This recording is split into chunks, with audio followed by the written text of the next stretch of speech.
a charge to which some plausibility was given by their seclusion and asceticism. Priscillian himself repudiated and condemned Manas in the most emphatic manner, as he did also the Arians, the Patripassians, and many other heretics. But it is not improbable that, consciously or unconsciously, he agreed with some of the Gnostics in regarding the soul as having left the realms of light and purity and become entangled in the chains of evil matter. He not only adopted the curious fancy, which appears in almanacs even to our own time, that the several signs of the zodiac influenced each some particular part of the human body, as Aries the head, Taurus the neck, Gemini the arms, Cancer the breast, and so forth. But he recognized a similar correspondence in the 12 patriarchs to the parts of the soul, as Reuben to the head, Judah to the breast, Levi to the heart, and the rest. As he was followed by certain ladies who were devoted to him, it is not wonderful that charges of immorality were made against him. Whatever was his guilt, his enemies were powerful, and procured from the weak Emperor Gratian a rescript banishing the Priscillianists from the empire.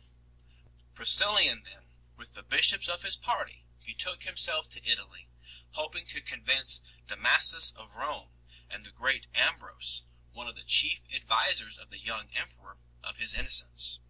In this he failed, but he succeeded, it was said by bribery, in procuring a rescript repealing that which had been issued against him and his followers, and ordering the restitution of their churches, to which they accordingly returned. Ithacius now became an exile. Just at this crisis Maximus, a Spaniard, put Gratian to flight and seized the imperial power.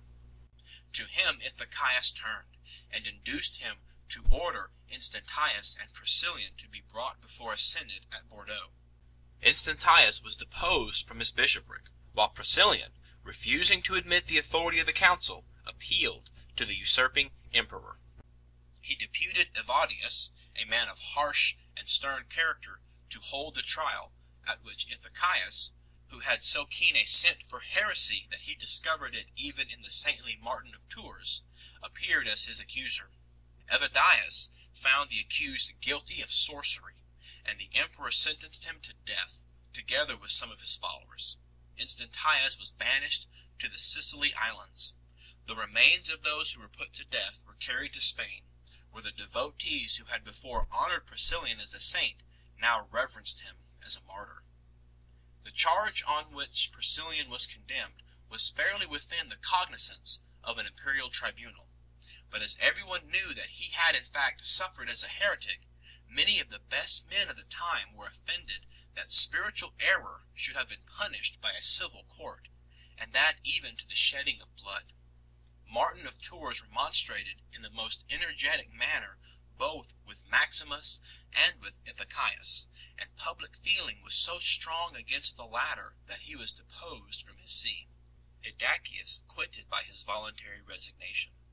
The whole proceeding had, in the opinion of a contemporary, Sulpicius Severus, a very unfortunate effect upon the Church. Priscillian and his companions head the long and dreary list of those who have suffered for their opinions at the hands of Christians the same pains and penalties which Christians had once endured at the hands of pagans.